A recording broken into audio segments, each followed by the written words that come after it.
saya minggu depan, kamu bawa Alkitab, saya bawa Al-Quran. Kita diskusi tentang siapa Tuhan langsung dari buku petunjuk yang sebenarnya. Saya bilang, saya nggak usah bawa Alkitab ya. Lah kenapa? Saya nggak percaya lagi dengan Alkitab. Kita bahas tentang Al-Quran. Minggu depan kita bahas tentang Al-Quran. Ayat yang pertama kali dibacakan kepada saya adalah Dzalikal kitabu la raiba fi hudal lil muttaqin. Surat ayat kedua. Surat pertama apa? Al-Fatihah. Al-Fatihah berarti seperti cover buku. Lalu kemudian surat kedua Al-Baqarah, kata pengantar. Ayat pertama Al-Baqarah, alif.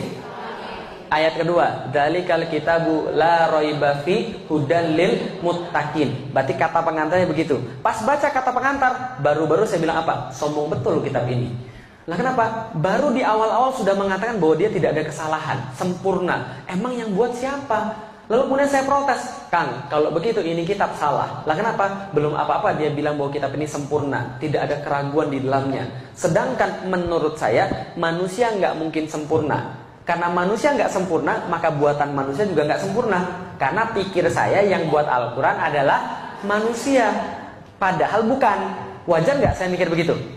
Ya karena yang buat Weda siapa? Manusia. Tripitaka? Manusia. Yang buat Alkitab? Manusia. Wajar nggak saya mikir begitu?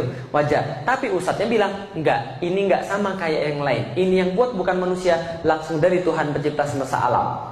Saya bilang begini, serius, masa Tuhan nulis lalu kasih pada manusia? Nggak mungkin banget. Dia bilang nggak begitu, tapi kita punya buktinya. Saya bilang silakan sampaikan buktinya.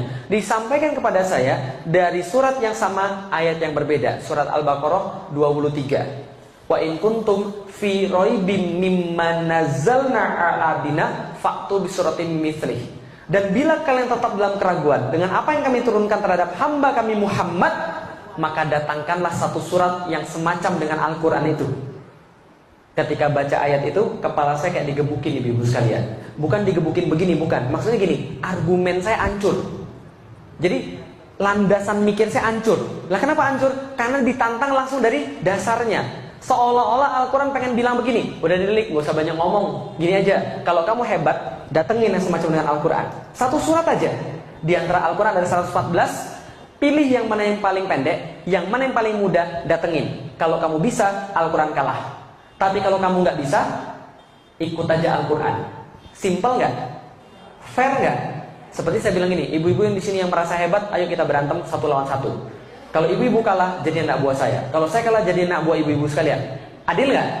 Adil. Cuma Al-Quran tidak adil. Al-Quran katakan, wad'u syuhada'akum min dunillah in kuntum shodiqin.